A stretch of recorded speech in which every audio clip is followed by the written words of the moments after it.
Now, let's talk a little bit about Hong Kong, and this does feed into one of our out there topics, which is why we're going to start with this. We've got actually a couple more out there to give you. First was the Cybertruck, and they claim they've got 200,000 already pre-ordered. Yeah. Even as hideous as they are. You take a look at it, and you tell me if you believe that for 1 second, that there are 200,000 people that want to drive that piece of junk around.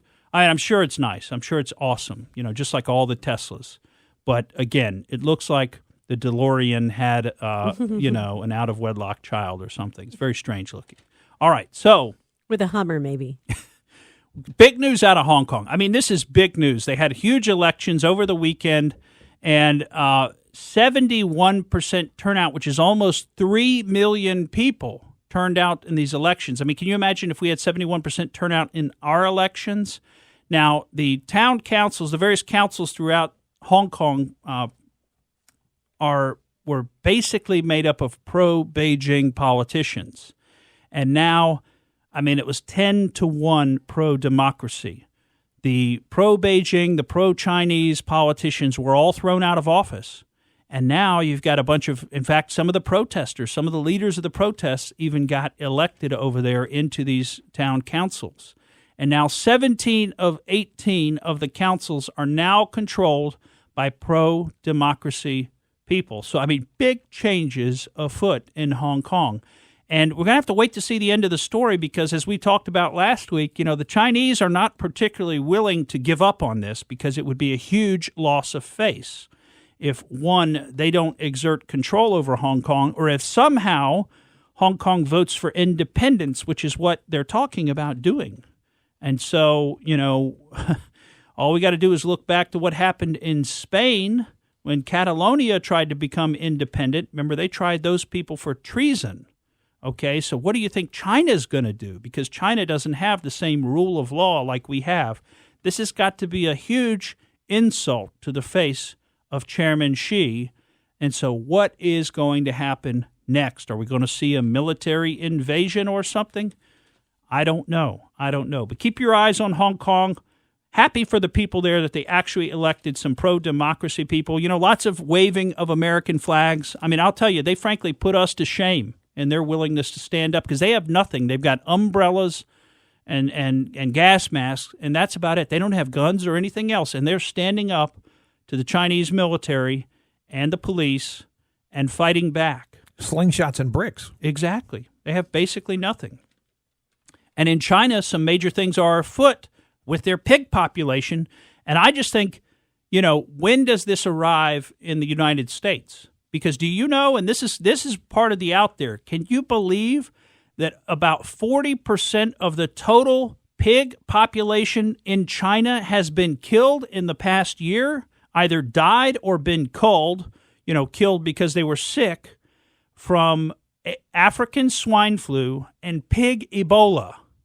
Pig Ebola and swine flu. So that's putting a hurting on their food supply. Oh, big time. First of all, the Chinese love pork. That's their favorite meat. And you are talking about hundreds of millions of pigs are dead now.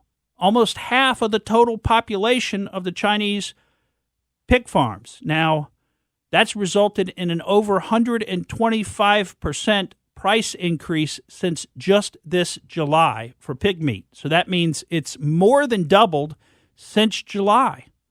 It's unbelievable. It's also driven prices up by like 40% in Europe. And you just wonder what happens next. I mean, how is this killing all the pigs? I mean, it's killed 40%. Could it kill even more? And could it come over here? Could it move to other animals? Well, that's the other thing, Pat George. I mean, you start hearing about pig Ebola, and you hear about how these things can mutate and jump from species to species. So could it move to other animals? Could it move to humans? I don't know. I mean, time will tell. But some major things going on with disease and famine in China. And how is that going to play into the whole situation? I mean, we remember during, Chairman Mao's years, I mean, they starved something like 60 million people over there in China. They just didn't give them food. So they've got no qualms about just not shipping food to their people. And what is going to happen with this situation? That Time will video tell. I was showing you while you were talking, you were doing a great job of talking and not being distracted by my video. But that was in China. That was in Hong Kong. Yeah. I took that video. Yeah. And it was all pork. Ooh. Or pigs. Butchered up and laid out there for you. Mm-hmm. Oh, I bet it smelled wonderful. No, it did not. Anybody that's been to a taxidermy shop or something like that knows that, it's a powerful smell. Pungent. Butchered raw meat is powerful smell. It just smells bloody, yes. Well, staying in Asia for our final little out there segment, we just wanted to cover something. Now, this is a new trend. The death of privacy is an overall trend, and people say, well, if you're not doing anything wrong, you shouldn't need privacy, et cetera, et cetera. Well, now there's a hotel in Japan, the Asahi Ryokan Hotel, and they allow you to put your money where your mouth is, basically, or put your mouth where your money is, maybe. And if you rent room number 8 there, it has a webcam set up in the room. And by the way, it's a very small room. You can go out there and find this online and watch some of the folks who have stayed there. And if you'll stay in room number 8 and you're on camera the entire time you're in the room, you can rent that room for the equivalent of about $1 per night. It's about 100 yen. The regular price on that is $27. So if you're willing to give up your privacy, you could save $26 a night, folks. What a deal. I'm Morgan Streetman, and that's the way I see it. Thank you for listening to the Morgan Streetman Show.